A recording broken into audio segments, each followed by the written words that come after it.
નમસ્કાર, પ્રણામ. Neuroplasticity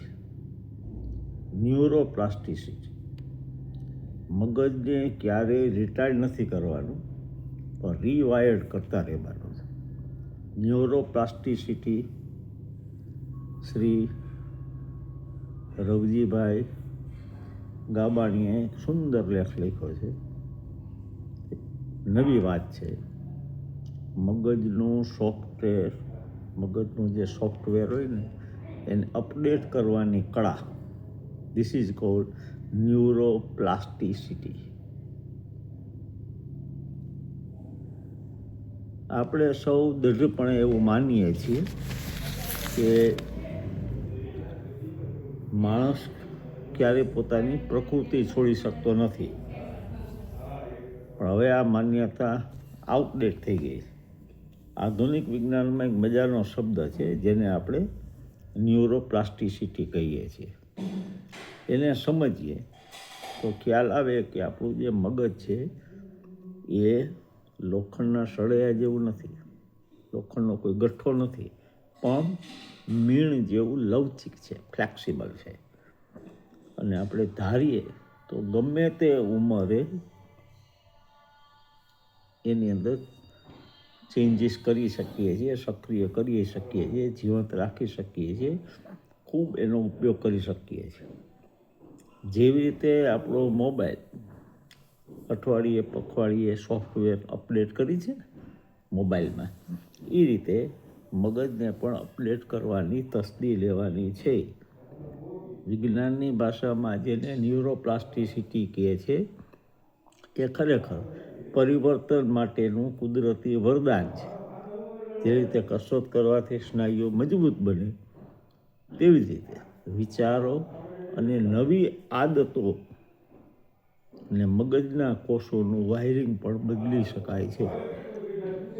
neuroplasticity વિજ્ઞાનનો એક એવો ચમત્કારિક શબ્દ છે જે સીધો જ માનવ સ્વભાવ અને તેના પરિવર્તનની આશા સાથે જોડાયેલો છે. આ શબ્દ સાથે મગજનું નવું મેકઓવર કરવાની વાત જોડાયેલી છે. ઘણીવાર આપણે એવું સાંભળતા હોઈએ છીએ કે હવે આ ઉંમરે કંઈ નવું ન થાય, કંઈ નવું ન શીખી શકાય, માણસનો સ્વભાવ ક્યારેય ન બદલાય, કૂતરાની પૂંછડી તો વાંકી ને વાંકી. પરંતુ આધુનિક વિજ્ઞાન કહે છે કે આ બધી રૂઢિચુસ્ત માન્યતાઓ છે અને એને તોડી શકાય છે.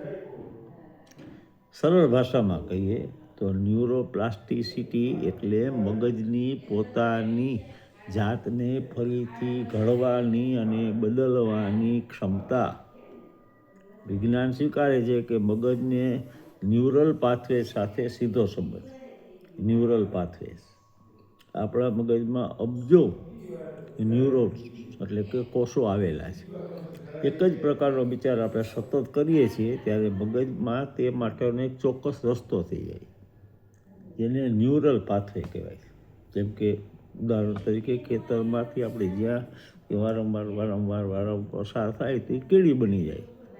એવી જ રીતે નકારાત્મકતા, નેગેટિવિટી, એંગર, ક્રોધ કે આળસના આપણે કેળા પાડી દઈએ છીએ.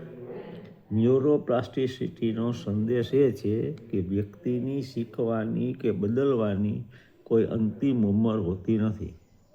જો આપણે ગુસ્સાની ક્ષણે જાગૃત થઈ અને આપણા પ્રતિભાવને બદલી તો ધીમે ધીમે મગજ શાંત થઈ જશે અને શાંતિના ન્યુરલ કનેક્શન મજબૂત થવા લાગશે. આ પ્રક્રિયા એટલે જ રીવાયરિંગ.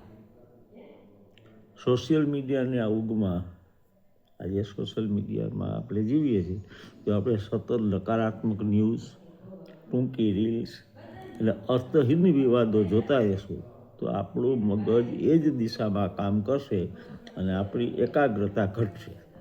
આમ થવાથી આપણા મગજને શોર્ટ એટેન્શન સ્પાનની આદત પડી જાય છે. ન્યુરોપ્લાસ્ટિસિટી ઈશ્વર દ્વારા આપણને મળેલી એક અદ્ભુત તક છે. આ તકને આપણે ઝડપી લેવી જોઈએ. કેમ કે કે આપણે ભૂતકાળના ગુલામ નથી. આપણી આદતો, આપણી મર્યાદાઓ, આપણો ડર, આ બધું જ બદલી શકાય છે. આપણું મગજ એ જ બનશે જેવું આપણે તેને બનાવશું.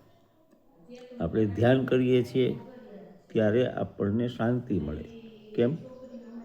કેમ કે ધ્યાન કરવાથી મગજની ગ્રે મેટરની ઘનતા વધે છે. આ જ ન્યુરોપ્લાસ્ટિસિટીનું જીવંત ઉદાહરણ છે. મગજ ક્યારેય રિટાયર્ડ નથી કરવાનું. તેને આપણે હંમેશા રીવાયર્ડ કરતા રહેવાનું છે. કેમ કે ન્યુરોપ્લાસ્ટિસિટી આપણને પાયાની એક વાત સમજાવે છે કે આપણું મગજ એ કોઈ જેલ નથી, પણ એક ફળદ્રુપ ખેતર છે. તેમાં કયો પાક લેવો એ નિર્ણય સર્વથા આપણે જ લેવાનો છે. કેમ કે આપણે જે વિચારીએ છીએ તે જ આપણે બનીએ છીએ. ચાલો, આજે આપણી એક જૂની જળ આદતને તોડવાની શરૂઆત કરીએ. કદાચ શરૂઆતમાં નવી કેડી પાડવા અઘરી લાગે શરૂઆતમાં, પણ આપણે જો પ્રયત્ન કરશું તો આપણું મગજ પણ આપણી મહેનતને પ્રતિસાદ આપશે. જિંદગીના પ્રોગ્રામ રીસેટ નથી થઈ શકતા, પણ રીવાયર તો ચોક્કસ થઈ શકે છે. ન્યુરોપ્લાસ્ટિસિટી વિશે ગૂગલમાં સર્ચ કરશો તો હજી વિશેષ માહિતી તમે પ્રાપ્ત કરી શકશો. શ્રી રવજીભાઈ ગાબાણીનો સુંદર લેખ બદલ આભાર. ધન્યવાદ. જય હરવા.